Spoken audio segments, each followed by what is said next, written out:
There wasn't a single person in my life that thought that it was a good idea for me to leave the fire department and open a real estate brokerage. Not one. I mean, family, friends, mentors, people that I had known my whole life and respected said, don't do this. This is a bad idea. Take a leave of absence. I mean, people were wanting to do interventions with me.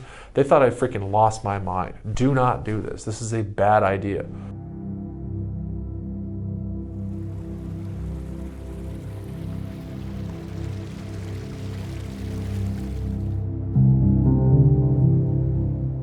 Well, Nick Schleckaway, Amherst Madison, and the founder, started the company, I guess it'd be 5 years ago now, July of 2013. I'm Eva Steinwald. I'm the designated broker of Amherst Madison here in beautiful Boise, Idaho. And I've been the broker for, oh my gosh, it's going to be 2 years. I've been licensed here in the Valley since 1998, so almost a quarter of a century. It's quite a long time. The brand embodies a lot of who I am and things that I learned prior to business and prior to real estate and things that I carried with me in my life. You know, for example, just the idea of the name and where it came from, and having a name that was meaningful and having a brand that was meaningful.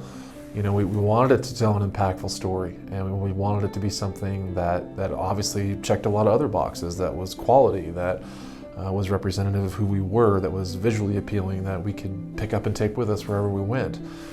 When someone sees an Amherst Madison sign, they see consistency, they see professionalism, they see an agent that is knowledgeable, that has support from their brokerage, and that has the tools to serve their client, their seller, in marketing and closing the transaction. We were obsessed with client services from day one because I saw it as a big gap in our market and a big gap in the industry that we could come in and fill is a brokerage that really was focused on the client, what they needed, you know, and not being transactional, not just trying to get to the next closing and not just trying to maximize your dollar per closing as a brokerage and as agents, but saying, what can we do to sort of, you know, redraw a new line and redefine what it means to add value to people through a real estate transaction? So why don't we just focus on taking care of people and on doing it right and building a better client base and as an extension, building a better community, I think. Going the extra mile. I mean, if you have a client that is selling and they can't get their house cleaned on their own, hire someone. I mean, our agents do that. I mean, just going the extra mile, making them feel special, that you really care about them. The reason why you have a standard like minimum production is the same reason why you brand the way that you do. It all has to drive back to your core values and drive back to your mission and why you're there and what you're trying to accomplish as an organization. So if we want to be a professional organization, then we have to have standards. And what's even more important than that is you have to have people that are willing to enforce those standards. Because standards don't do you any good unless you have people that are willing to watch them.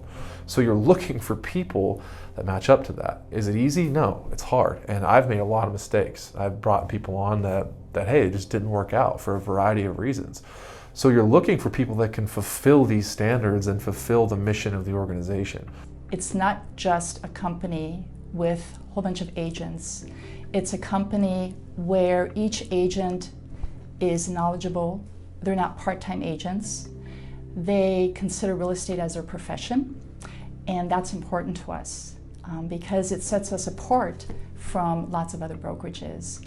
And by doing that, we bring the seller value. Hey, the fact of the matter is that if you're not out there in the marketplace active on some level, you know, even if it's less than the average agent or more than some agents, but if you're not active on some level, you cannot be a fiduciary to your client, right? If you haven't sold a house in years and years, or you sell one a year, do you really know the market? No, you don't.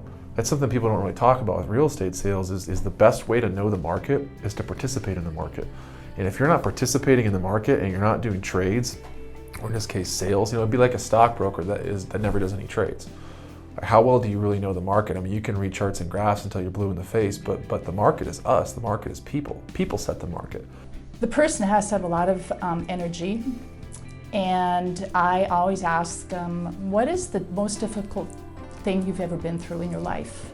And that really tells me how they face challenges. And The way I look at an agent, the agents that we have, they're willing to go to the edge of the cliff and jump off. One of the questions I always ask people is, tell me about your goals with regards to real estate. Why did you get your license and what are you looking to accomplish with it? And then just let them talk. And they will tell you a lot of what you need to know about what their motivations are. You know, if somebody jumps in and they immediately start talking about money, it's kind of like, that's a red flag for me. Are you going to be a transactional agent that's just trying to shove people through to the next closing? Or are you going to try to create customers and clients for life and really try to impact somebody? The fear is real. And in fact, if you don't feel it, there's probably something wrong. When you have fear, it overtakes your mind. It paralyzes you. And I look at fear as a way to step outside your comfort zone. And if you don't do that, you're not going to grow. It's supposed to feel that way, right? If it doesn't feel that way, if it's not scary, if it's not uncertain, if it's not complicated, you're probably not doing something right, because that's how it feels when you're trying to push and drive change. The reason agents have fear is because they don't want to be rejected. But you have to get rejections to be able to be accepted and to get clients. It takes so many no's to get a yes. And you just have to, when you trip, you get up and you run. You don't trip and just kind of stay down. You get up and go. After a while, you kind of learn to trust your gut and you really learn to listen to that part of yourself. You know, but a lot of times it's just Frankie fear standing there trying to get you to quit. It just takes one yes to be successful. Just takes one yes.